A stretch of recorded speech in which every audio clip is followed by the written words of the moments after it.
அதாவது காவிரிக்குன்னு ஒரு குழு அமைக்கப்பட்டிருக்கு, ஆணையம் அமைக்கப்பட்டிருக்கு. ஆணையம் சொல்கிறத ஒவ்வொரு முறையும் கர்நாடகாவை தட்டி கழிக்கிறத பார்க்க முடியுது. இது என்ன தான் அவங்க என்ன நினைப்பிருக்காங்க, தமிழக அரசு நடத்துக்கு நம்ம என்ன முடிவெடுக்கும்? நிச்சயமாக காவேரி தொடர்பாக ஒரு நூற்றாண்டு காலம் தமிழ்நாட்டுக்கும் கர்நாடகத்துக்கும் இடையில் பிரச்சனைகள், பேச்சுவார்த்தைகள், உயர்நீதிமன்ற உச்சநீதிமன்ற உத்தரவுகள் அவையெல்லாம் மீறப்படக்கூடிய ஒரு சூழலில் தான் இறுதியாக காவேரி மேலாண்மை ஆணையமும் காவேரி நீர் ஒழுங்காற்றுக்குழுவும் அமைக்கப்பட்டது. அப்போ ஒரு கூட்டாட்சி அடிப்படையில் நாம் இருக்கும்போது இந்த உத்தரவுகளை மாநில அரசுகள் மதிக்க வேண்டும்.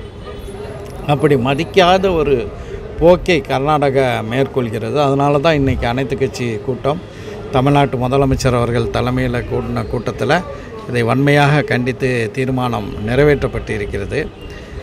உச்சநீதிமன்றத்தையும் நாடுவது என்ற முடிவு எடுக்கப்பட்டிருக்கிறது. அதேபோல் காவேரி நீர் ஒழுங்காற்றுக்குழு கொடுத்த உத்தரவை மதிக்காத கர்நாடகத்தை பற்றி காவேரி நீர் மேலாண்மை குழுவிடமும் முறையிடுவது என்று தீர்மானம் நிறைவேற்றப்பட்டிருக்கிறது.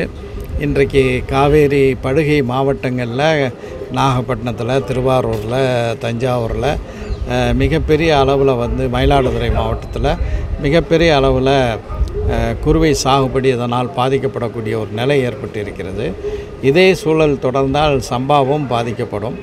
எனவே கர்நாடகம் அரசமைப்பு சட்டத்தை மதிக்க வேண்டும், தமிழ்நாட்டுக்கான உரிமையை தர வேண்டும் என்பது தான் கூட்டாட்சி தத்துவத்திற்கு சிறப்பான ஒரு நிலையாக இருக்கும். இப்போ இன்னொன்று, நீங்கள் கூட்டம் நடந்துட்டு இருக்கும்போதே கர்நாடக துணை முதல்வர் ட்விட்டரில் பதிவு போடுறாங்களே, கூட்டுறதை தவிர்த்துட்டு மேகதாது அணை கட்டுவதற்கான நீங்கள் சப்போர்ட் பண்ணுங்கள், கட்டிட்டோம்னா தண்ணியை பிரித்து நம்ம பயன்படுத்திக்கலாம் அப்படின்ற மாதிரி ஒரு இதை பண்ணுறாப்புல. ஏற்கனவே அவங்க நடத்தின அனைத்து கட்சி கூட்டத்தில் தண்ணி கூட முடிவெடுத்துட்டாங்க. இந்த மாதிரி ஒரு ஏளனமான பதிவை போடுறது பார்க்க முடியுது. காங்கிரஸோட உங்கள் கூட்டணி கட்சியிலே இருக்காங்க, நீங்கள் என்ன மாதிரி வலியுறுத்த போகிறீங்க அடுத்த கட்டமாக? இல்லை, அதாவது கர்நாடகத்தில் காங்கிரஸ் ஆட்சியில் இருந்தாலும் சரி அல்லது பாஜக ஆட்சியில் இருந்தாலும் சரி இதே நிலை தான் தொடர்கிறது.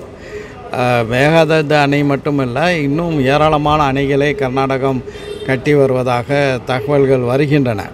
எனவே ஒரு காவேரிக்கு குறுக்க ஒரு அணை கட்ட வேண்டும் என்றால் அது தமிழ்நாடு அரசாங்கத்தினுடைய ஒப்புதலை பெற்று தான் அத்தகைய ஒரு அணையை கட்ட வேண்டும். அப்படி எந்த விதமான ஒப்புதலும் இல்லாமல் நாங்கள் தமிழ்நாடு மேகதாது அணைக்கு ஒப்புதல் தர வேண்டும் என்று சொன்னால், இப்போது காவேரி ஒழுங்காற்றுக்குழு கொடுத்த உத்தரவையே மதிக்காத கர்நாடகா இந்த மேகதாதுல நீரை தேக்கி வைத்துவிட்டு அது தமிழ்நாட்டுக்கு தருன்னு சொல்கிறதுக்கு எந்த உத்தரவாதமும் இல்லை.